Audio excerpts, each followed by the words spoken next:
बिस्मिल्लाहिर्रहमानिर्रहीम। अस्सलाम वालेकुम नाज़रीन, आज के प्रोग्राम में आपको खुशामदीद कहते हैं। मैं हूं सुमैरा मिर्ज़ा। नाज़रीन, हुकूमत के 100 रोज़ा प्लान पर जहां सबकी नज़रें हैं, उसी तरह से वज़ीर आज़म के दौरा कराची पर अब 10 नुकाती जो उनका एजेंडा था, जो उनका मंशूर था, अब वो ज़ेर बहस है। हम भी उसी पर बात करेंगे। अगर हम उन 10 नुकात की बात करें जिसमें पानी है, तालीम है, सेहत है, पुलिस का निज़ाम है, फिर बैरूनी सरमायाकारी है, बिजली की फराहमी है, फिर अनएम्प्लॉयमेंट की उन्होंने बात की, शजरकारी की बात की, सिवरेज का सिस्टम की और ट्रैफिक के मसाइल की उन्होंने बात की। ये तमाम मसाइल जो हैं उस मंशूर में इनलिस्ट हैं।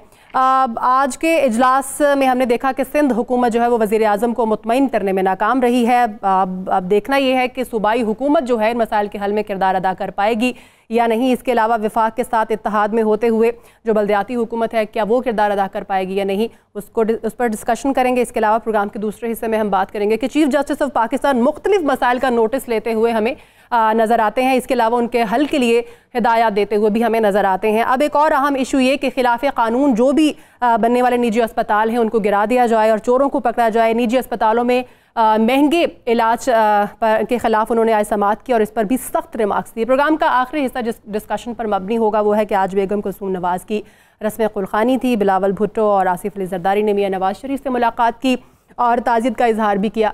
मुलाकात कैसी रही, क्या पुरानी रंजिशें दूर हो सकेंगी या नहीं, ये हम इस प्रोग्राम के आखिरी हिस्से में डिस्कस करेंगे। अपने मेहमानों का तारुफ करवाती चलूँ। जनाब इरशाद अहमद आरिफ प्रोग्राम में मौजूद है, सर आपको वेलकम करती हूँ। पाकिस्तान तहरीक इंसाफ के सीनियर रहनुमा एजाज चौधरी साहब हमारे साथ मौजूद हैं, सर आपको भी वेलकम करती हूँ। राव खालिद साहब हमारा साथ देंगे इस प्रोग्राम में। ओवैस तौहीद साहब और राजा आमिर अब्बास साहब भी डिस्कशन में हमारे साथ रहेंगे। सर आप दोनों को भी वेलकम करती हूँ। इरशाद साहब, पाकिस्तान का सबसे बड़ा शहर कराची मुआशी हब भी है, कई लोगों को रोज़गार देने वाला है, खुद मसाइल का शिकार है और बड़े अरसे से, आज से नहीं, किसी शोबे में सर तसल्ली बख्श हालात नहीं है। वफाक में हुकूमत चेंज हुई है लेकिन सूबाई हुकूमत फिर वही है, हैट्रिक की है उन्होंने।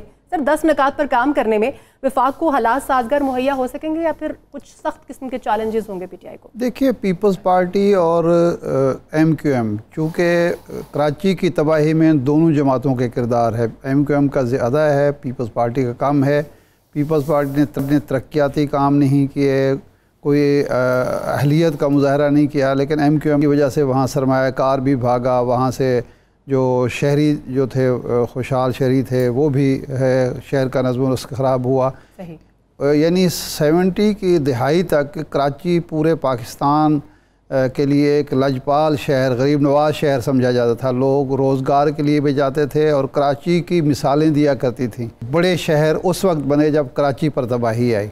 तो अब भी अगर ये दोनों जमातें सुधर जाएं और सुधरना चाहती हैं और अपनी अहलियत कारकर्दगी जो अवाम का उनको मैंडेट जितना मिलता है उसकी बुनियाद पर इस शहर को बनाना चाहती हैं, तो ये कराची शहर एक दफ़ा फिर एक बैनुल-अक़वामी शहर बन सकता है। अब सिर्फ अहलियत का मुजाहरा करना है, खिदमत खल्क की तरफ तवज्जो देनी है उन दोनों जमातों ने। अब विफाक में एक ऐसी हुकूमत है जो कराची के हालात बदलना चाहती है, लेकिन उस वक्त तक वो भी कामयाब नहीं हो सकती जब तक कि ये सूबाई हुकूमत उसका साथ ना दे। और वहाँ जो तहरीक इंसाफ के बाद दूसरा बड़ा मैंडेट है MQM के पास, वो खुशदिली के साथ उसका, अगर आज भी हुकूमत में बैठ कर खालिद मकबूल सिद्दीकी का मसला ये बना हुआ है कि इलेक्शन में जनाब धांधली हुई है, तो फिर तो हो चुका ये काम। इस पर इमरान खान साहब को भी तवज्जो देनी होगी कि कम अज़ कम अपने जो इत्तेहादी हैं उनका मुंह तो बंद करवाएं। उन्हें कहें भाई आप हुकूमत में शामिल हो गए, इस मैंडेट को मान कर शामिल हुए हैं, अब आप मेहरबानी करके काम करके दिखाएं, अगली दफ़ा फिर 25 की 25 सीटें आप ले जाएं, हमें तो कोई एतराज़ नहीं होगा। काम आप करना नहीं चाहते, आपका मेयर है वो हर वक्त रोना रोता है मेरे पास वसाइल नहीं है, मेरे पास इख्तियारात नहीं है। आप इससे पहले जब आपके पास इख्तियारात थे, आपके पास वसाइल थे, आपने कराची के लिए क्या किया है? कौन सा कराची को आपने पेरिस बनाने की कोशिश की है? कराची पाकिस्तान का माशी हब है। कराची की तरक्की के साथ पूरे पाकिस्तान की तरक्की वाबस्ता है। कराची की तरफ लोग देखते हैं क्योंकि वहाँ तालीम ज़्यादा है, वहाँ माशी सरगर्मियाँ ज़्यादा हैं। ये सारे बेशतर बड़े जो इदारे हैं उनके हेड क्वार्टर, ख़ास तौर पर जो हमारे बैंक्स हैं और तिजारती इदारे हैं उनके हेड क्वार्टर वहाँ मौजूद हैं, तो वहाँ अमन होगा, वहाँ तरक्की होगी, वहाँ सुकून होगा, तो पूरे पाकिस्तान उससे मुस्तफ़ीद होगा। तो खान साहब जो तवक्कुआत लेकर गए हैं, सबसे पहले उन्हें अपने जमात के जो MNAs हैं मिनिस्टर बनाए गए हैं, और ये जो MQM है इस पर जोर देना चाहिए कि आप माजी को भूल जाएं। MQM की चूंकि बात कर रहे हैं तो मैं एजाज चौधरी को इस गुफ्तगू में शामिल करना चाहूँगी, क्योंकि MQM की जो गुज़िश्ता चौधरी साहब परफॉर्मेंस रही है, जो उसका स्टेटस था गुज़िश्ता अदवार की बात कर रही हूँ जिसकी एजाज साहब बात कर रहे थे, उसमें और आज की MQM में हम देखते हैं कि कुछ डिफरेंस है। अगर आप भी समझते हैं, अगर आप भी अग्री करते हैं इसे तो बताइएगा। इस MQM के साथ मिलकर जो विफाक है इस वक्त पाकिस्तान तहरीक इंसाफ है, क्या वो कराची में या सिंध में अब मसाइल को हल कर पाएगी या फिर उन्हें पाकिस्तान पीपल्स पार्टी की तरफ से कुछ रेजिस्टेंस का सामना होगा? बहुत शुक्रिया सुमेरा। पहली गुजारिश तो ये है कि इस उम्मीद से तहरीक इंसाफ ने MQM के साथ हुकूमत में शराकत का मुआहदा किया था को उनकी हस्ब मंशा वजारतें भी दे दी गईं, और ये भी बात की गई कि उनके जो मेयर हैं उन्हें मरकज़ की तरफ से जो ताउन चाहिए होगा वो हमेशा देंगे।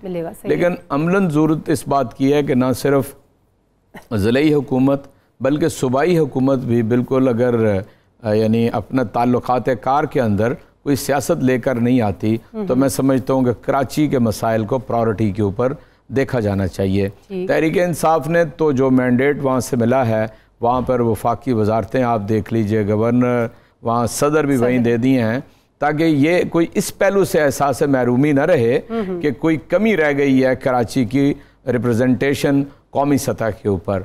और हम तवक्को रखते हैं कि जो उसके सुलगते हुए मसाइल हैं, आप देखिए कराची एक बदकिस्मती से ऐसा मुल्क बने, वैसे तो पानी सारे मुल्क का मसला है, लेकिन कराची एक ऐसा शहर बन गया है कि जिसके 40% इलाके के अंदर पाइप नहीं है, यानी वाटर लाइन सप्लाई लाइन नहीं है। यानी आप हैरत आप कर सकते हैं 21वीं सदी के 18वें साल पाकिस्तान का सबसे बड़ा शहर महरूम है, तकरीबन 40% इलाका उसका वाटर सप्लाई से महरूम है, और टैंकर जो हैं वो जाते हैं और लोगों की ज़िंदगी उसके ऊपर है। इसलिए पानी मेरा ख्याल है सबसे पहला हदफ होगा उस इलाके का। बिजली कम अज़ कम यानी कुछ ना कुछ as compare to other parts of the country वहाँ पे बेहतर है। अमन अमान असल में वहाँ का मसला रहेगा और उसके ऊपर भरपूर तवज्जो दी जानी चाहिए। अगर ये वाले मामलात होंगे, फिर एनवायरनमेंट वहाँ का बहुत बड़ा मसला है, फिर रोज़गार तो ज़ाहिर है पूरे पाकिस्तान का मसला है, वो वहाँ का मसला नहीं है। और इन पहलुओं से कोई पैकेज ज़ेर बहस है, बहुत बड़ी खतीर रकम है जो वफाक जो है वो सूबे और जिले के वज़ीर आज़म साहब ने कह दिया कि वज़ीर ख़जाना जो है भरपूर ताउन करेंगे। अगर यही बात लेकर राव खालिद साहब आपकी जानिब आऊँ, 10 मसाइल की अगर हम बात करते हैं और उनको तरजीहात वाइज अगर हम देखते हैं तो यकीनन हर मसला जो है अपनी जगह पर बहुत बड़ा मसला है। सर, जब खान साहब ने जिम्मेदारियाँ और इख्तियारात जो हैं वो बल्दियाती नुमाइंदों को ही देने हैं, तो जिस रजिस्टेंस की मैं अभी बात कर रही थी अपने दोनों मेहमानों के साथ, वो रेजिस्टेंस सर वो तहफ़्फ़ुज़ात हो सकते हैं जो पाकिस्तान पीपल्स पार्टी को इस परफॉर्मेंस पर होंगे, जो पाकिस्तान तहरीक इंसाफ और MQM वहाँ पर देगी और पीपल्स पार्टी को इस पर तहफ़्फ़ुज़ात होंगे। सर, इस रेजिस्टेंस की मैं बात करना चाह रही हूँ आपसे, इसका सामना भी करना पड़ेगा? देखिए, मैं बिल्कुल ये रेजिस्टेंस हो ना हो कता नज़र इसके, इसलिए सबसे पहली तो मेरी सजेशन ये होगी खान साहब से कि अगर वो कुछ करने के काबिल होते या उनके मंसूबे और तदबीरें किसी का काम की होती तो कब का कराची बदल चुका होता, कराची बहुत बेहतर हो चुका होता। मुशर्रफ ने इतना बड़ा पैकेज दिया कराची को, इंफ्रास्ट्रक्चर का पैकेज दिया, जो मुस्तफ़ा कमाल जिसका वो कहते हैं कि हमने बहुत उसमें तरक्की की, वो बुनियादी तौर पर फेडरल गवर्नमेंट ने पूरी मैसिव सपोर्ट इनको दी, सिर्फ अपनी हमायत रखने के लिए मुशर्रफ ने इनको दिया। तो उसके अलावा क्या हुआ वहाँ पर? कल हम गवर्नेंस की बात कर रहे थे, ब्यूरोक्रेट्स की जो बेहतरीन ब्यूरोक्रेट्स कहाँ से आते थे? कराची से आते थे। आपने वहाँ पे बिड़ाकर कर दिया, नौजवानों को ऐसी राह पे लगा दिया कि वो अब वहाँ से आप उस तरह से तालीम याफ्ता आपको उस सतह के ब्यूरोक्रेट्स आपको वहाँ से नहीं मिलते, या दूसरे शोबे में जो कंट्रीब्यूशन उनका था वो ख़त्म होकर रह गया। आपने एक पूरी 2 नस्लें तकरीबन तबाह कर दी वहाँ पे। तो उनकी तदबीरों और मनसूबों पर तो बिल्कुल नहीं जाना चाहिए, अपने तौर पर प्लान करना चाहिए। यकीनन चौधरी साहब ने जैसे पॉइंट आउट किया, पानी का मसला है, बिजली का मसला है, के इलेक्ट्रिक को सुधारने की ज़रूरत है। के इलेक्ट्रिक के अपने बहुत से मसाइल हैं, उसमें भी बहुत से ये माफियाज ने मिल के बहुत सी गड़बड़ पैदा की, उसकी प्राइवेटाइजेशन से लेके और उसके आगे जो भी मसाइल बाकी चल रहे हैं, जो उन्होंने कैपेसिटी अपनी बढ़ानी थी जनरेशन की, या इधर से जो बिजली लेकर वहाँ पर पहुँचाते हैं, वो ओवरऑल बहुत बड़ा। फिर सबसे बड़े जो मसला है जो लाहौर में भी कल आपको पेश आएगा, इस्लामाबाद में भी मेरा ख्याल है किसी वक्त आ सकता है, वो है जो शहर बेहंगम फैल रहे हैं हमारे, हम उसको किसी हिसाब से किसी तरीके से उसको कंट्रोल करने की कोशिश नहीं कर रहे। ये मिसमैनेजमेंट हो जाती है, टोटली मैनेजेबल नहीं रहते शहर इस तरह से। कराची जितना बड़ा शहर हो चुका है, वहाँ बाकी क्राइम, आज जैसे बताया गया प्राइम मिनिस्टर को, 90% कमी आई है बड़े क्राइम्स में।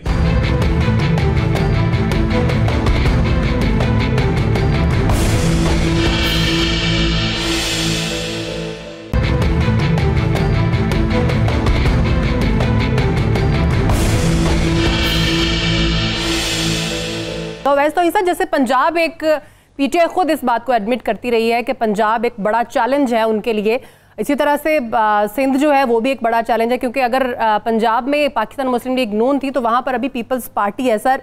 लेकिन अगर हम बात करते हैं, गवर्नर सिंध जो है वो पाकिस्तान तहरीक इंसाफ के हैं, सदर मुमलिकत जो है वो भी सिंध से हैं, वफाक में अब पीटीआई है। तो अब खान साहब के पास या पाकिस्तान तहरीक इंसाफ के पास अब कोई ऑप्शन नहीं है परफॉर्म करने के अलावा फुली तौर पर।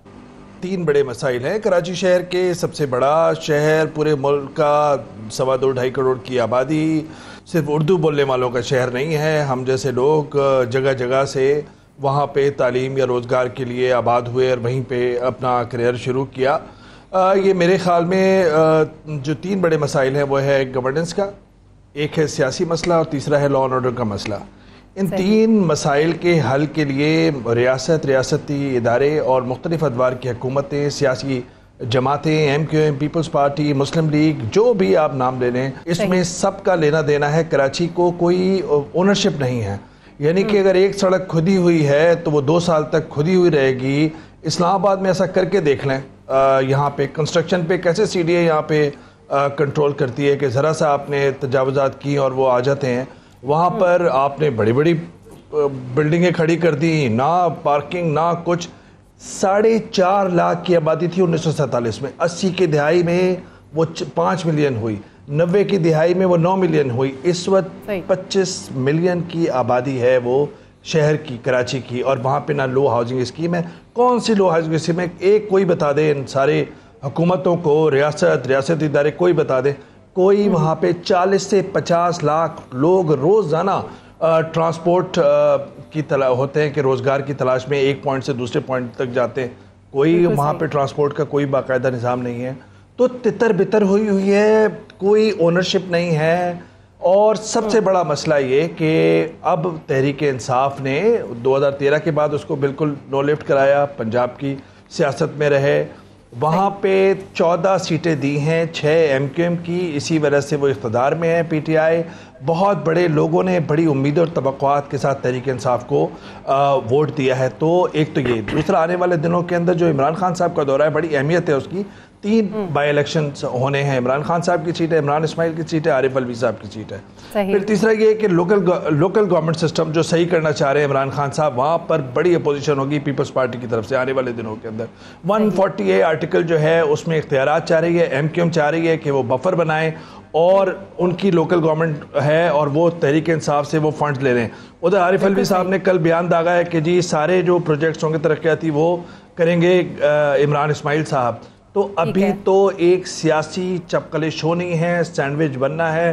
कराची फिर एक प्रॉब्लम में आएगा अगर ये मसले हल नहीं हुए। तो इमरान खान साहब को बड़े देख के मैंडेट बहुत मिला है, खेमे बड़े उम्मीदों से वहाँ पे बड़े मजबूती से गाड़े।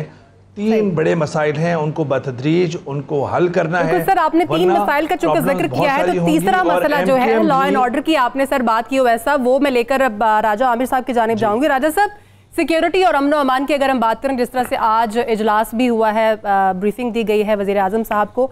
सर गुज़िश्ता अदवार में हमने देखा कि जैसे हम बात कर रहे थे MQM की, तो बड़ा एक संगीन तरीन मसला रहा है सिक्योरिटी का, अमन अमान का कराची में। अब वो अगर कुछ बेहतर हुआ तो जैसे हम स्ट्रीट क्राइम की बात कर रहे थे वो बढ़ गया है। अब सर मौजूदा दौर में रेंजर्स को रिप्लेस कर पाएगी कॉम्पिटेंट पुलिस, जिस तरह से खान साहब ने बात की थी? सुमेरा, एक बात इमरान खान साहब और उनकी गवर्नमेंट को ज़हन में रखनी पड़ेगी कि अगर वो तब्दीली की बात करते हैं तो अगर तो वो कराची में तब्दीली ले आए तो पूरे मुल्क में तब्दीली आएगी। अगर कराची में तब्दीली नहीं आती तो फिर मैं समझता हूँ अपने ताईं कि कोई तब्दीली नहीं आ रही, क्योंकि कराची इस मुल्क की बैकबोन है, कराची इस मुल्क का सबसे बड़ा शहर है, इस मुल्क की इतनी बड़ी पोर्ट है। तो ये चीज़ इमरान खान साहब को बड़ी क्लियर होनी चाहिए। और इस इलेक्शंस के बाद जो मैं ज़ाती तौर पे देख रहा हूँ कि बड़े अरसे के बाद कराची में एक वो ताज़ा हवा का झोंका लोगों ने महसूस किया, क्योंकि बड़े अरसे से लोगों में एक सफोकेशन का वो शिकार थे, उन्हें कुछ डायरेक्शन नज़र नहीं आ रही थी, उनके अंदर सुकून नहीं था, पीस नहीं था, उन्हें कुछ पता नहीं था कि होना क्या है और हम हैं कौन, हम किस तरफ जा रहे हैं। तो ये बड़े अच्छी उनको एक बेसिक स्ट्रक्चर शुरू में मिला है, एक सपोर्ट मिली है। अब बात यह है कि खान साहब ने इसको कैसे इसको इम्प्लीमेंट कराना है, क्योंकि सबसे बड़ी चीज़ कराची में है इम्प्लीमेंटेशन, चाहे वो लॉ एंड ऑर्डर की हो, चाहे वो पॉलिटिकल हार्मनी की हो, चाहे वहाँ की जो बिजनेस और ट्रेड है जो वहाँ की सबसे इम्पोर्टेंट चीज़ है उसकी ग्रोथ की हो। क्योंकि हमने देखा कि कराची से बिजनेसमैन निकलने, कोई मिडल ईस्ट गया, कोई मलेशिया चला गया, कोई पंजाब इंटीरियर की तरफ आ गया। इस चीज़ को उन्होंने दोबारा अपना फोकस करना है कराची की बिजनेस कम्युनिटी पे। फिर उन्होंने कराची में जो एक बड़ी इंपॉर्टेंट चीज़ है कि ये जो लैंड ग्रैबर्स हैं, ये चाइना कटिंग है, उसके बाद नॉर्कोटिक्स है, उसके बाद ये जो स्ट्रीट क्राइम्स की आपने बात की, इन्हें कैसे कंट्रोल करना है। ठीक है, आप लॉ एंड ऑर्डर वहाँ पे इनके साथ रेंजर्स के साथ मिलके आप इनको पकड़ेंगे, लेकिन ये इसका असल हल नहीं है। असल हल ये है कि कराची की यूथ को दोबारा आपने मेन स्ट्रीम में लाना है, उन्हें जो तालीम का मयार कराची का था उसको दोबारा बरकरार रखना है, आपने वहाँ के लोगों को नौकरियां देनी है। इरशाद साहब, आपका एक शॉर्ट कमेंट चाहूंगी कि इन 10 पॉइंट्स की अगर हम बात करें तो इसमें कुछ ऐसे पॉइंट्स हैं जिनके ऊपर इंस्टेंट डिसीजंस लिए जा सकते हैं खान साहब की तरफ से। देखिए, इंस्टेंट डिसीजन वो ले नहीं सकते जब तक सूबाई हुकूमत तैयार ना हो, क्योंकि तालीम का इशू है या रोज़गार का इशू है। आप रोज़गार के हवाले से भी जब तक पूरे मुल्क में एक जनरेट नहीं करते जो माशी सरगर्मियाँ हैं, उस वक्त तक कुछ नहीं हो सकता। और सूबाई हुकूमत जब तामुन नहीं करती, क्योंकि लॉ एंड ऑर्डर का इशू है, सूबाई हुकूमत का इशू है, तालीम का इशू है, सेहत का इशू है और बहुत सारे इशूज़ हैं जिनका सूबाई हुकूमत से ताल्लुक़ है। लेकिन ये हो सकता है। मेरा ख्याल है ज़रदारी साहब की पीपल्स पार्टी और बिलावल भुट्टो की पीपल्स पार्टी में भी हमें कुछ फ़र्क महसूस करना चाहिए। और मुराद अली शाह जो हैं वो कायम अली शाह या अब्दुल्ला शाह की तरह के वज़ीर आला नहीं हैं, उनको सपोर्ट है मुकम्मल बिलावल भुट्टो की, तो वो तामुन कर सकते हैं अगर उनसे तामुन सही तरीके से लिया गया। अगर सूबाई हुकूमत, कौमी हुकूमत, वफाकी हुकूमत मिल के ये काम करते हैं, तरजीहात तय कर लें कि पहला कौन सा मसला है जिसको हमने छेड़ना है और उसको मुकम्मल तौर पर हल करना है। अगर सबको बैक वक्त छेड़ेंगे तो शायद मामला मुश्किल हो जाएगा। सबसे पहले तरजीहात का तयन करके अगर छेड़ दें तो मेरा ख्याल है मामला कोई ऐसी नामुमकिन नहीं है जो इमरान खान बात करते हैं, नामुमकिन कुछ भी नहीं होता। हम भी चाहते हैं। ठीक है, ब्रेक लेते हैं नाज़रीन। ब्रेक के बाद जब हम वापस आएंगे तो बात करेंगे कि जस्टिस साहब कहते हैं अब चोरों को पकड़ने का वक्त आ गया है। जो खिलाफ कानून अस्पताल तामीर किए गए हैं उनको गिराया जाएगा। जो तय किए गए रेट्स हैं उससे ज़्यादा तजावुज़ कोई नहीं करेगा, अखराजात कोई नहीं होंगे वहाँ पर। अब निजी अस्पतालों का क्या वाकई एहतसाब होगा, आवाम को रिलीफ मिलेगा? ब्रेक के बाद डिस्कस करते हैं।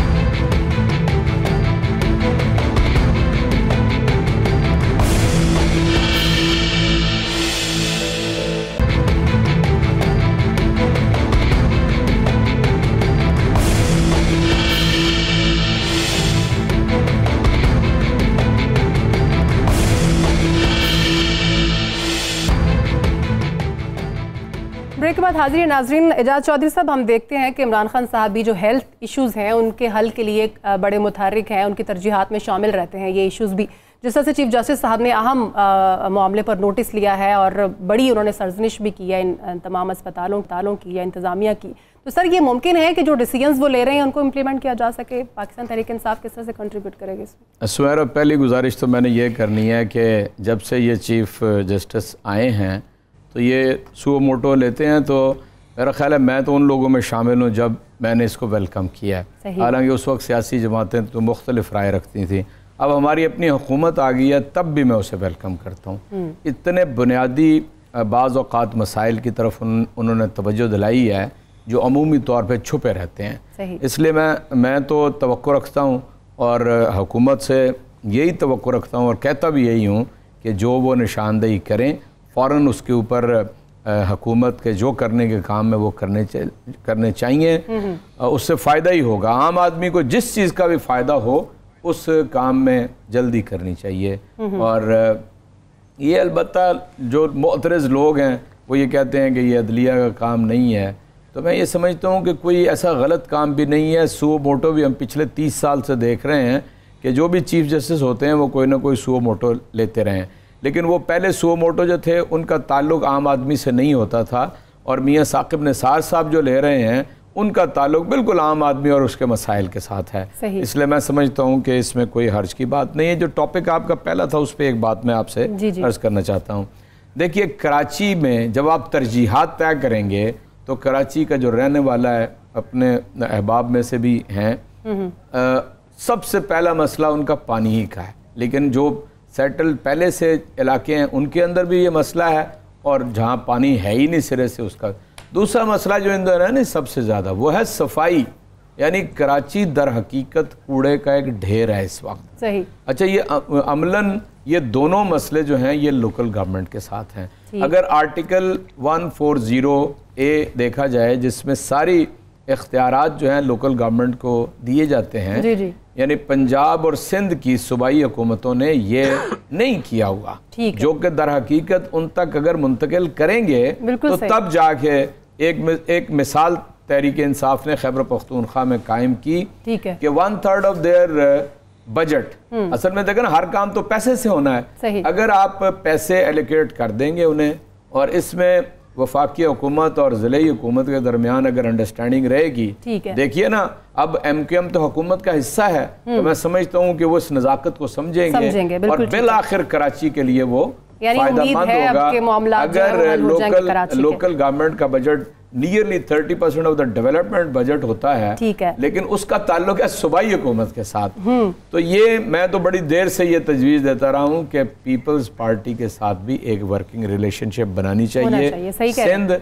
के लिए ये असबस यहाँ पर तीनों पार्टीज को मिल बैठकर कराची के मसाइल के हल के लिए कुछ सोचना चाहिए। राव खालिद साहब, निजी अस्पतालों की जो कि हम बात कर रहे थे, लूट मार मची हुई है, एक माफिया बना हुआ है, लाखों करोड़ों के बिल बना दिए जाते हैं। गरीब आवाम जो है राव साहब, वो तो बेचारी सरकारी अस्पतालों के दरवाजे पर सहूलियात के फुकदान की वजह से उनकी मौत हो जाती है। एड़िया रगड़ रगड़ के वहाँ पर लोग मर जाते हैं। सर, सरकारी अस्पतालों पर भी तवज्जो की ज़रूरत है। गरीब आवाम के पास तो वही ऑप्शन है ना। बिल्कुल, ये बहुत सेहत, तालीम, ये तो बहुत बुनियादी चीज़ें हैं। अगर ये भी हम 70 साल में प्रोवाइड नहीं कर सके तो इससे बड़ी नाकामी क्या हो सकती है। इतना बड़ा बिगाड़ हमने पैदा किया हुआ है, और उसमें ये बहुत छोटी छोटी चीज़ें हैं। थोड़े बजट से आप बहुत कुछ कर सकते हैं। मतलब बीमारी की रोकथाम के लिए आप साफ पानी देना शुरू कर दें। 70% बीमारियां कहते हैं पानी से फैलती हैं, उससे वो रुकावट हो जाएगी। फिर पंजाब गवर्नमेंट ने, या बाकी जगह पे मुझे नहीं पता, लेकिन पंजाब का, मुझे क्यों पंजाब से हूँ, उन्होंने इंफ्रास्ट्रक्चर, जो हेल्थ इंफ्रास्ट्रक्चर है उसके ऊपर कोई काम नहीं किया। जैसे अस्पतालों की आप बात करिए, उसको बढ़ाने के लिए, उसको अस्पतालों को एक्सपेंड करने के लिए, नए हॉस्पिटल्स बनाने के लिए, फैसिलिटीज़ को बढ़ाने के लिए, फिर सड़कें और पुल हर साल, जो मेरा एक मुहतात अंदाज़ा है कि एक वो अच्छा बड़ा इंटरेस्टिंग है, ये मैं इस पे एड्रेस करता हूँ। एक बड़े हॉस्पिटल में, पंजाब में किसी भी शहर के ज़िले के हॉस्पिटल में 600 से 1000 के दरमियान अमवात सिर्फ फैसिलिटीज़ और दवाइयाँ ना होने की वजह से होती हैं। इससे बड़ा जुल्म हो सकता है। हम बिल्कुल एक कह लें कि बेहिस हुक्मरान जो हैं उनका वास्ता हमें पड़ गया। जो बजट जो एलोकेशन है वो इन्होंने बड़ी ट्रिकी इस दफ़ा कर दी है। वो बजट एलोकेशन इकट्ठी कर देते हैं, हेल्थ, एजुकेशन और इतने % इस पे कर दिया, और उसमें से अच्छा फिर सेंट्रलाइज कर दिया उसको। जो दवाइयों के पैसे थे सूबों में, ज़िलों में होते थे, वो 70% से 85% तक वो सेंट्रलाइज कर लिए गए। उसको जहाँ मर्जी मूव कर दे, ऑरेंज पे लगाना तो उधर कर दे, मेट्रो पे लगाना उधर कर दे, कहीं और डेवलपमेंट पे लगाना उसको हटा दे। वो एलोकेशन में एक बहुत बड़ा एक फ्रॉड शुरू किया गया। जहाँ तक निजी अस्पतालों की बात है, मैं इनके खिलाफ नहीं हूँ, ये होने चाहिए। टीचिंग हॉस्पिटल ख़ास तौर पे जो हैं वो तो बहुत इंपॉर्टेंट है क्योंकि हमारे डॉक्टर्स नए पैदा होते हैं वहाँ पे। लेकिन जो स्टैंडर्ड एक जो स्कूल एजुकेशन में जो स्कूलों का प्राइवेट स्कूलों का स्टैंडर्ड जो गवर्नमेंट ने खुद मुकर्रर किया हुआ है उसके उस मेयार पे उनको ना मॉनिटर किया जाता है, ना उस मेयार पे वो हॉस्पिटल काम कर रहे हैं, ना तालीमी इदारे काम कर रहे हैं। तालीमी इदारों में प्ले ग्राउंड नहीं है, बैठने की जगह नहीं है बच्चों की, लेकिन वो इतनी भारी फीसों के साथ वो चल रहे हैं। मजबूरी है, सरकारी स्कूल उस तरह से अवेलेबल नहीं है, लोगों ने बच्चों को पढ़ाना। इसी तरह से आपके सेहत का मसला है, आप क्या करेंगे, आप मजबूरन आपको कहीं ना कहीं तो जाके सरकारी अस्पतालों को ही ठीक करने की जरूरत है ना सर। वही पॉइंट जो मैंने रेज किया था कि बिल्कुल निजी अस्पतालों पे जहां इतना बड़ा एक्शन लिए जा रहा है, इसी तरह सरकारी अस्पतालों के ऊपर भी अब ये हुकूमत का काम है कि उस पर नोटिस ले। वैसे तो इस सब पीएमडीसी की रेट्स की बात की है चीफ जस्टिस साहब ने, सर जिन बातों पर वो एक्शन ले रहे हैं वाकई वो हुकूमत का काम है, लेकिन अगर वो कुछ कर रहे हैं तो अब ये जो अगली जिम्मेदारी है वो हुकूमत की भी बनती है कि इस पर नजरसानी करें। खास तौर पर ये कि क्या उन जो स्टेप्स लिए जा रहे हैं चीफ जस्टिस साहब की तरफ से क्या उन पर अमल भी हो रहा है, रूल्स तो बन जाते हैं, इम्प्लीमेंटेशन में इश्यूज आती हैं, फॉलो करने में प्रॉब्लम्स आती हैं। तो सर हुकूमत की यहाँ पर क्या जिम्मेदारी बनती है चीफ जस्टिस साहब के इस एक्शन के बाद? देखिए, ये बुनियादी मसाइल हैं और बुनियादी ज़िम्मेदारी है जो रियासत को और मुख्तलिफ़ अदवार की हुकूमतों को निभानी चाहिए थी, जिसमें वो नाकाम रही हैं। सेहत, तालीम, आप देखिए कि सेहत के लिए, इलाज के लिए कहाँ जाना पड़ता है? प्राइवेट अस्पताल। पानी कौन सा पीना पड़ता है? Mineral water. और आपको तालीम कहाँ पे भेजना पड़ता है बच्चों को? Private school. तो ये जो प्राइवेट माफियाज़ कायम करके अपनी ज़िम्मेदारी से बरी ज़िम्मा हो गए हैं, हमारी सियासी हुकूमतें, हमारे अमराना अदवार, हमारी पूरी रियासत, तो एक एतमाद की एक कॉर्ड होती है अवाम और रियासत के दरमियान। अगर उसी कॉर्ड वो टूट रही है और उसमें गांठें बनी हुई हैं तो इसका मतलब है कि ये बहुत ही हम नाकाम रहे हैं बहैसियत कौम, बहैसियत रियासत। तो ये बुनियादी मसाइल हैं और बहुत अच्छी बात है कि चीफ जस्टिस और हमारी सुपीरियर जुडिशरी उसको एड्रेस कर रही है। ठीक है राजा आमिर साहब, ये जो कानून की बातें हो रही हैं जैसे कि चीफ जस्टिस साहब ने कहा, सर इस बारे में कानून क्या कहता है? निजी अस्पतालों को बनाते वक्त और फिर बनाने के बाद वो कौन कौन से कवानीन हैं जिसको फॉलो करना चाहिए और जिसको फॉलो ना करने की सूरत में अब एक्शन लिया जा रहा है चीफ जस्टिस साहब की तरफ से? सर सजा क्या हो सकती है इसके ऊपर? और इम्प्लीमेंटेशन भी नहीं होती उसके बारे में? एजाज साहब ने कहा कि जी बड़ी खुश आइंद बात है कि चीफ जस्टिस साहब ये सो मोटोज लेते हैं और और इस पे काफ़ी उन्होंने बेसिक जो फंडामेंटल राइट्स हैं उनकी बातें की। लेकिन मैं समझता हूँ कि चीफ जस्टिस साहब जो सो मोटोज लेते थे वो उस वक्त लेते थे कि जब वो कहते थे कि इस मुल्क के अदारे जो उनसे हैं वो बिल्कुल बैठ चुके हैं और उनके ऊपर क्रोनीज लगे हुए हैं और वो कोई काम नहीं कर रहे। लेकिन अब इससे कहीं दर्जा बेहतर होगा कि एजाज साहब की गवर्नमेंट आ गई है, ये खुद उन इदारों को संभाले, उनको सेटल करे और ऐसी सिचुएशन आ जाए कि चीफ जस्टिस साहब को सो मोटो लेने की ज़रूरत ही ना पड़े, वो अपने अदालती काम में मसरूफ़ रहें और जो हेल्थ का डिपार्टमेंट है वो खुद अपने चीज़ों को कैटर करे, जो पानी का डिपार्टमेंट है वो खुद अपनी चीज़ों को कैटर करे। क्योंकि अगर यही सिलसिला चलता रहा तो फिर ये इलेक्शंस काहे के थे, इन्हें तब्दीली का वोट काहे का मिला? क्योंकि अब वो स्टेज आ गई है कि अदालत ने जो करना था, एक डायरेक्शन देनी थी, आपको दे दी, लेकिन ये फॉर लॉन्ग नहीं चल सकता। डायरेक्शन मिल गई है, अब आइए टेक ओवर करें। आपके सीएम पंजाब हैं, आपके केपी में है, इस्लामाबाद आपके पास है, प्लीज़ अभी आप इसको एक स्ट्रक्चर दे दें। इसमें कोई रॉकेट साइंस नहीं चाहिए, कवानीन भी मौजूद है, ये छुपी हुई चीज़ें नहीं है, ये बड़ी आया है। अब बात यह है कि टेक्निकल एक्सपर्टीज़ इनके पास होनी चाहिए, ऐसे लोग होने चाहिए कि जो इन चीज़ों को समझते हैं। तो ये ठीक करना, यकीन कीजिए 1 या 2 माह से लंबी बात नहीं है। Put the right persons on the right places और ये सिफारिश और किसी के कहने पे अपॉइंटमेंट्स खत्म हो जाएंगी। सर आपने पीएमडीसी की जो कि बात की है, यही बात लेके मैं इरशाद साहब की जानिब आऊंगी। इरशाद साहब, क्या पीएमडीसी को बेहतर कर देना या वहां पर जो भी मामलात में कुछ गड़बड़ है उनको बेहतर कर देना इन तमाम मसाइल का हल है?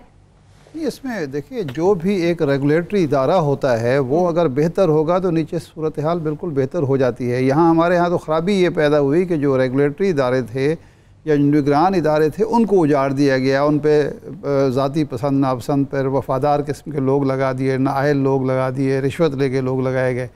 अब ये तालीमी इदारों और से देखिए, प्राइवेट हस्पताल और प्राइवेट इदारे किस वक्त वजूद में आए? जब रियासत ने तालीम और सेहत से के लिए वसाइल मुख्तस करने से हाथ खींच लिया, उनको रहमो करम पर छोड़ दिया, फिर आम लोगों की ज़रूरतें जो हैं किसने पूरी करनी थी।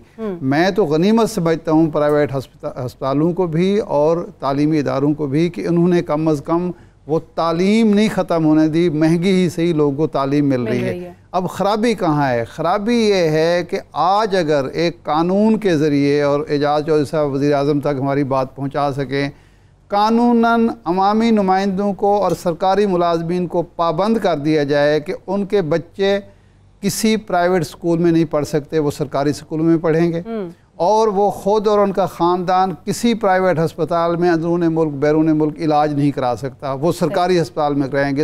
इन अस्पतालों की हालत भी बेहतर हो जाएगी, तालीमी इदारों की हालत भी बेहतर हो जाएगी, नए तालीमी इदारे भी खुलेंगे, नए अस्पताल भी बनेंगे सरकारी शोबे में।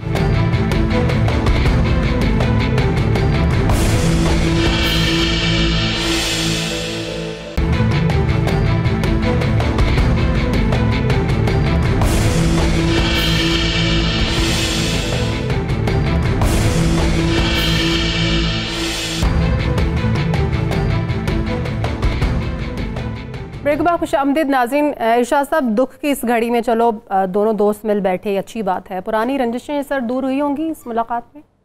देखिए, ये पुरानी रंजिशें तो दूर इस तरह से नहीं हो सकती। पहले भी एक दफ़ा ज़रदारी साहब मियां नवाज शरीफ के पास आने जाते थे जब अब्बास शरीफ साहब फौत हुए थे जी। चौधरी शुजात हुसैन साहब भी आए हैं, चौधरी परवेज़ इलाही भी आए हैं, बाकी लोग PTI के लोग भी आए हैं। तो ये तो एक दुख का मौका था, सारे लोग शरीक हुए।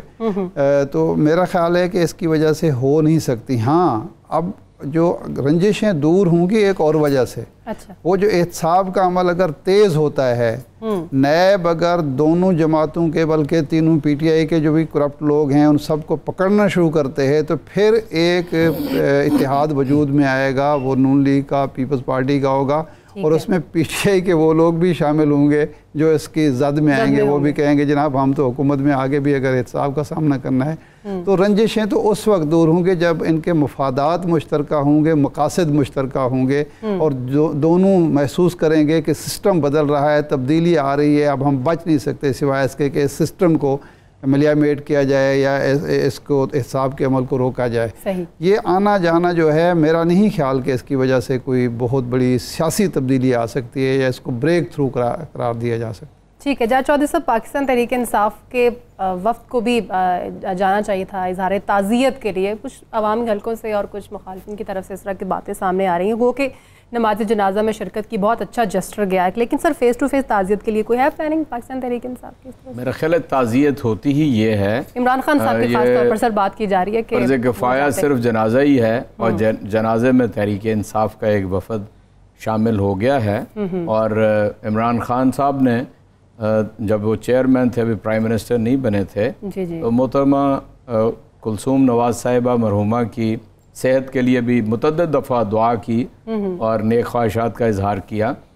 जब उनकी वफ़ात हुई है तब भी बयान जारी किया। जी। तो ताज़ियत तो हो गई है, और हमने वफ़द भी भेज दिया जो जनाजे में शरीक हो गया। मैं नहीं समझता कि इससे ज़्यादा किसी चीज़ की ज़रूरत है। देखें, मैं इस रवादारी को भी समझता हूँ और एक ही मुआशरे में, लेकिन कुछ आप ये देखें ना, जब बार नहीं था नवाज शरीफ साहब के ऊपर एक और बात थी। अब ज़ाहिर है प्राइम मिनिस्टर और उनके एक हैसियत के अंदर फ़र्क है, कुछ तो हमें बरकरार रखना चाहिए। दूसरा, मैं शाह साहब की इस बात से इत्तफाक करता हूँ, सारे सबका इत्तेहाद हो जाए, लेकिन इस मुल्क के अंदर एहतसाब और अकाउंटेबिलिटी, इसको आगे बढ़ना चाहिए। हुकूमत को कितनी भी मुश्किलात आएँ, इस काम को अगर आपने न किया तो एक तो तहरीक इंसाफ का असल जो हदफ है वो नहीं हासिल होगा। इस मुल्क से आप करप्शन एरिडिकेट नहीं करते, आप एक कदम तरक्की की तरफ नहीं बढ़ सकते। पूरा आवे का आवा बिगड़ा हुआ है। सही। दो पार्टियों में हो या सारी पार्टियों में हो, किसी को स्पेयर नहीं किया जाना चाहिए। और ये वक्त के जो नैब के चेयरमैन हैं, उनकी जिम्मेदारी है किसी दबाव, किसी लालच, किसी खौफ, किसी में मत आए। कौम उनके साथ खड़ी है, मैं पूरी जिम्मेदारी से आपको कह रहा हूँ। ठीक है। राव खालिद साहब, इरशाद साहब से जब मैंने ये बात की कि कोई ब्रेक थ्रू हो सकता है, तो उन्होंने कहा कि नहीं, कोई दूसरी ऑप्शन उन्होंने दी कि इस सूरत में हो सकता है। सर, आप इत्तफाक करते हैं, आपको लगता है कि जो मुलाकात हुई है आज दोनों पुराने अगर हम दोस्त कह लिया जाए तो गलत बात नहीं होगी, तो कोई आपको लगता है कि कोई ब्रेक थ्रू होगा या वैसे एक फॉर्मल मुलाकात थी ये? एक तो ये आप कह लें कि रेसिप्रोकल, जब मोहतरमा बेनज़ीर भुट्टो शहीद हुई तो नवाज शरीफ साहब गए थे उनके यहाँ। उस वक्त खैर इतनी टेंशन नहीं थी दोनों के दरमियान, एक नॉर्मल, हमारी एक सोसाइटी का एक रवायत भी है इस तरह से, शादी और गमी के मौके पे हम लोग ज़रूर ख़ास तौर पे इस किस्म का कोई सानिया उस पर तो ज़रूर हम लोग इकट्ठे होते हैं, इज़हार अफसोस भी करते हैं। जो पॉलिटिकल उनके दरमियान जो रिफ्ट पैदा हो चुकी है, ये मैं इस बात से इरशाद साहब की इत्तफाक करता हूँ कि अगर कोई इत्साब का अमल तेज़ हुआ तो बावजूद ये इकट्ठे हो सकते हैं एक कॉमन ग्राउंड के लिए कि अपने आप को बचाने के लिए। लेकिन जो रिफ्ट पैदा हुई है, आप अगर बार बार उसको सुने देखें चीज़ों को, मियाँ नवाज शरीफ साहब को वो कहते हैं कि इन्होंने हमारे साथ धोखा किया है। मोहतरम नवाज शरीफ साहब को जिम्मेदार समझते हैं और वो ये समझते हैं कि 90s की दिहाई में जो कुछ था वही इन्होंने वहीं से आके शुरू किया। जहाँ तक कलसूम बीबी के साथ एक और मैं छोटी सी इंफॉर्मेशन आपको दे दूँ, 92-93 में जब इसाक खान उनकी रिफ्ट शुरू हुई थी तो बेगम कलसूम नवाज के थ्रू मोहतरमा बेनज़ीर भुट्टो के साथ 2-3 मीटिंग्स मैरियट होटल में कराई गई थी ताकि कुछ मामला पोलिटिकली स्ट्रेंथ हासिल की जाए उस तरफ से। उनका एक ताल्लुक बेनज़ीर भुट्टो के साथ पर्सनल भी था। बिल्कुल सही है सर, बिल्कुल शायद वो भी एक वजह रही हो कि बिलावल भी तशरीफ लाए साथ। ठीक है। अच्छा अवैस तो सब अगर रंजिशें हम ख़त्म करने की बात करें तो इरशाद साहब ने कहा कि जब दोनों पार्टीज़ के ऊपर मुश्किलात आएंगी तब रंजिशें ख़त्म हो सकती हैं, लेकिन इस वक्त मियाँ नवाज शरीफ साहब जो है वो खासी मुश्किल में है, तो क्या उनकी तरफ से कोई पेशकश की जा सकती है जरदारी साहब को? देखिए, जरदारी साहब और बिलावल का जाती उमरा में जाना, ताज़ियत करना मेरे ख़्याल में एक बहुत अच्छी रिवायत है, हमारे माशरे की से भी मुताबिकत रखता है रिवायत से। जब बेनज़ीर भुट्टो साहिबा की शहादत हुई थी तो नवाज शरीफ साहब जब नौडेरो तशरीफ़ लेके गए थे तो वहीं पे जरदारी साहब ने उन्हें मशवरा दिया था कि वो इलेक्शन का बाइकआउट ना सोचें, और उसके बाद ही उन्हें एक कमबैक का मौका मिला और 50 से ज़्यादा सीटें उन्होंने अपनी तवक्कुआत से ज़्यादा लीं। ऐसे मौके पे ज़ाहिर बात है कि खलीज तो वो मुकम्मल नहीं हो सकती, कला जो रहे वो माजी की तल्ख तारीख़ चपकलिशें हैं, हाल के समझौते मजबूरियां हैं और मुस्तकबिल की बेयकीनी है। और आसिफ अली जरदारी साहब नहीं चाहते कि वो इस वक्त जो मुश्किल में घिरी नून लीग है उसके साथ किसी भी एहतजाजी तहरीक का हिस्सा बने। दूसरी जानिब नवाज शरीफ साहब ने अडियाला के अंदर भी शहबाज शरीफ को यही मशवरा दिया था कि जितना भी पीपल्स पार्टी आपका साथ रहा दे लेकिन उसको दरिया के दूसरे किनारे ना फेंकें, दूसरे किनारे पे ना डालें। तो एक तरह से ये मिलना जो है इसके अंदर कोई MOU साइन नहीं होना, NRO साइन नहीं होना, ये चार्टर डेमोक्रेसी नहीं होना, लेकिन ये है कि मिलने से नवाज शरीफ साहब ये चाह रहे हैं कि आसिफ अली जरदारी साहब पीपल्स पार्टी को दरिया के दूसरे किनारे ना फेंका जाए। और शहबाज शरीफ साहब, मुझे राजा आमिर साहब का भी कमेंट लेना है, उसके बाद मुझे क्लोजिंग की तरफ जाना है और पीपल्स पार्टी के समझौता करने में भी वो मेरे ख्याल में। राजा साहब शार्प कमेंट चाहिए आपका, कल पैरोल पर रिहाई का वक्त खत्म हो रहा है इन तीनों का, तो सर कोई चांसेस हैं सजा मुअत्तली के, क्योंकि दरखास्त भी दी हुई है, कोई कानूनी ऑप्शन है? सर शार्प कमेंट चाहूंगे आपका। देखिए जी, सज़ा मुअत्तली तो अभी अदालत में है, अदालत ने फैसला करना है। I can not comment anything कि होगी या नहीं होगी, वो मेरिट्स पे होगी। लेकिन एक बात मैं सिर्फ अर्ज़ करता जाऊं कि ये जो बात हो रही थी कि जरदारी साहब और नवाज शरीफ मिले हैं, तो जरदारी साहब बड़े कौनमक्श सियासतदान हैं, वो समझते हैं कि पहले नून लीग वाले आपस में तो एक पेज पे होंगे, अगर मियाँ साहब कल दोबारा अंदर चले जाते हैं तो वो क्या डायलॉग करेंगे, किससे डायलॉग करेंगे, क्या इनकी पॉलिसी होगी, तो दिस इज़ समथिंग जो देखा जाएगा, अदरवाइज ये कुछ नज़र नहीं आ रहा। ठीक है, बहुत शुक्रिया राजा साहब, अवैस तौहीद साहब, एजाज चौधरी साहब, आप भी हमारे साथ मौजूद थे, राव खालिद साहब, इरशाद अहमद आरिफ साहब। सुमैरा मिर्ज़ा को इजाज़त दीजिए, अल्लाह।